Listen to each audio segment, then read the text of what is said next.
வணக்கம் and welcome to cinema matrix. இந்த வீடியோவில் எதை பற்றி பார்க்க போகிறோம் அப்படின்னா, அரோரா அண்ட் தென் ரம்யா இவங்க 2 பேருக்கு நடுவில் ஒரு பெரிய சண்டை வெடிக்குது. கொந்தளிக்கிறாங்க அரோரா. நிறைய விஷயங்களை சொல்லி என்ன நடந்தது அப்படின்றத டீட்டெயிலாக பார்த்துடலாம். அதுக்கு முன்னாடி நம்மளோட சேனல் நீங்கள் சப்ஸ்கிரைப் பண்ணாமல் சப்ஸ்கிரைப் பண்ணி சப்போர்ட் பண்ணுங்க. அரோரா முக்கியமாக கொந்தளிக்க காரணம் என்னன்னு பார்த்தீங்கன்னா, அவங்க ரொம்ப நாள் ஒரு விஷயத்தை வந்து அடக்கி வச்சிருந்தாங்க. நேற்று வந்து பார்த்தீங்கன்னா இந்த விஷயத்தை எஃப்ஜே, துஷார், அதுக்கப்புறம் இவங்க ஆதிரி இவங்க கிட்ட ஷேர் பண்ணாங்க அபவுட் ரம்யா. அப்போ வந்து பார்த்தீங்கன்னா ஒரு சம்பவம் நடந்திருக்கும். ரம்யாவை பற்றி பேசும்போதே ரம்யா திடீர்னு உள்ள வருவாங்க. என்னடா எல்லாம் கம்முன்னு ஆயிட்டீங்க அப்படின்ற மாதிரி கேட்பாங்க. உடனே எஃப்ஜே வந்து உன்னை பற்றி பேசிட்டு இருக்கோன்னு சொன்னோடனே, ஓ அப்படியா அப்படின்னு சொல்லிட்டு அவங்க நடந்து வந்துருவாங்க. ஸோ அப்பயே அவங்களுக்கு வந்து ஒரு கிளாரிட்டி கிடச்சிருக்கும். ஓகே நம்மளை பற்றி ஏதோ பேசுகிறாங்க அப்படின்னு சொல்லிட்டு. ஸோ அங்கே என்ன சொல்லியிருப்பாங்கன்னு பார்த்தீங்க அப்படின்னா, ரம்யா வந்து நடிக்கிறாங்க அப்படின்றத சொல்லியிருப்பாங்க. அந்த பர்டிகுலர் விஷயத்தை இப்போ சபையில் எல்லாரும் முன்னாடி வந்து, ரம்யா நீங்கள் ரொம்ப நடிக்கிறீங்க. நம்ம சூப்பர் டீலக்ஸ் வீட்டில் நான் இருக்கிறப்ப இங்கே பிக் பாஸ் ஹவுஸ்மேட்ஸை பற்றி நீங்கள் என்னெல்லாம் பேசியிருக்கீங்கன்னு சொல்லிட்டு உங்களுக்கு தெரியுமா? நான் என்ன பேசியிருக்கேன் சொல்லு அப்படின்னா, எல்லாரும் முன்னாடி சொன்னால் உங்களுக்கு தான் அசிங்கமாயிடும் அப்படின்ற மாதிரி சொல்கிறாங்க.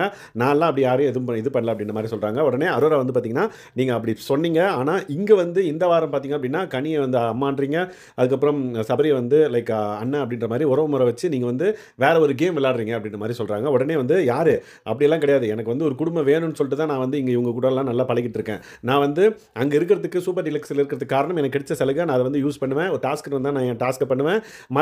மற்ற நேரத்தில் எனக்கு வந்து எனக்கு உறவுகள் தேவை, எனக்கு யாரும் இல்லை வெளியே.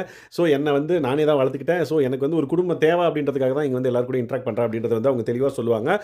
பட் இங்கே அதெல்லாம் எலிஜிபிள் ஆகாது, இங்கே அது வந்து எடுபடாது அப்படின்ற மாதிரி நடுவில் வந்து எஃப்ஜே வந்து சொல்கிறாரு. எஃப்ஜே என்ன சொல்கிறாருன்னா, கேம் இது வந்து பிக் பாஸ் ஷோ உள்ளே வந்தாச்சு, நீ இங்கே வந்து உறவு முறைலாம் வச்சு இது பண்ண அப்படின்னா அது ஒர்க் அவுட்டே ஆகாது, நீ அப்படி பண்ணாத அப்படின்ற மாதிரி ரம்யாவுக்கு சொல்கிறாங்க. உடனே ரம்யா வந்து கேட்குறாங்க எஃப்ஜே கிட்ட, சரி சொல்கிறா நீயே சொல்கிறா, அப்போ நான் நடிக்கிறேனாடா அப்படின்ற மாதிரி கேட்டோடனே, நான் ஆமாம் தான் சொல்லுவேன், நீ என்னென்ன நினச்சிக்கோ அப்படின்ற மாதிரி எஃப்ஜே டேரெக்டாக அடிச்சு விட்ருவார். உடனே அப்பயே உடஞ்சிருவாங்க ரம்யா. ஸோ என்னடா அது, நம்ம வந்து குடும்பம் இல்லாமல் வெளியே நம்ம அந்தளவுக்கு தவிச்சிருந்தோம், எத்தனை பேர் இருக்காங்கன்னு ரொம்ப ஹாப்பியாக இருந்தது. திடீர்னு இவன் வந்து நடிக்கிறேன் அப்படின்ற மாதிரி சொல்கிறாங்க. அரோராவும் நடிக்குதுன்னு சொல்லிடுச்சு. எனக்கு ரொம்ப ஹர்ட்ஃபுல்லாக இருக்குது அப்படின்றத அவங்க ஃபேஸ்லையும் அவங்களோட டைலாக்லையும் வந்து நம்ம பார்த்தோம் லைவில். டக்குன்னு பக்கத்தில் கனியக்கா இருக்காங்க. அக்கா நீங்களே சொல்லுங்கக்கா அப்படின்ற மாதிரி அழுதுகிட்டே வந்து கேட்குறாங்க. உடனே கனியக்கா வந்து ஓகே இந்த இடத்துல நம்ம எது சொன்னாலும் வந்து கொஞ்சம் உஷாராக சொல்லணும்னு சொல்லிட்டு அவங்க வந்து சரி இல்லை வா இல்லை அப்படின்ற மாதிரி சொன்ன உடனே கனியக்கா வந்து கொஞ்சம் டிலே எடுத்து சொன்ன உடனே அவங்க வந்து அழக்கூடாது அப்படின்றதுக்காக தான் வந்து ரம்யாக்காக சொன்னாங்க. பட் ரம்யா வந்து பார்த்திங்க அப்படின்னா குடுகுடுன்னு வராங்க, கேமரா முன்னாடி நிற்கிறாங்க. என்ன இந்த வீட்டிலேருந்து அனுப்பிச்சிருங்க, இனிமேல் என்னால் இந்த வீட்டில் இருக்க முடியாது அப்படின்றத வந்து சொல்கிறாங்க. ஏன்னா அவங்க ஒரு குடும்பம்னு நினச்சி தான் வந்து பழகியிருக்காங்க. பட் அது வந்து இல்லை அப்படின்றப்ப அவங்க உடஞ்சி போய் நான் வீட்டை விட்டு போகணும் அப்படின்ற மாதிரி சொல்கிறாங்க. அதுக்கப்புறம் நீ மட்டும் என்ன யோக்கியமா, நீ தான் நடிக்கிற அப்படின்ற மாதிரி அரோராவையும் வந்து மறுபடியும் வந்து பார்த்தீங்கன்னா, அதாவது பிக் பாஸ் கிட்ட சொல்லிட்டு மறுபடியும் அதே வந்து சொல்கிறாங்க.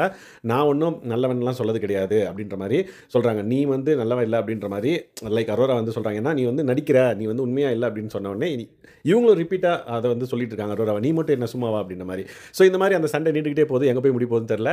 லெட்ஸ் வெயிட் அண்ட் வாட்ச் என்ன நடக்குது அப்படின்றத பொறுத்து வந்து பார்க்கலாம். வீக்கெண்டில் விஜய் சேதுபதி சார் ஏதாவது சொல்யூஷன் கொடுக்குறாரா அப்படின்றதையும் நம்ம பார்க்கலாம். இந்த மாதிரியான பிக் பாஸ் அப்டேட்ஸ் நீங்கள் தெரிஞ்சுக்கணும் அப்படின்னா நம்மளோட சேனலை சப்ஸ்கிரைப் பண்ணாதீங்கன்னா சப்ஸ்கிரைப் பண்ணி சப்போர்ட் பண்ணுங்கள். தேங்க்ஸ் கைஸ், பாய்.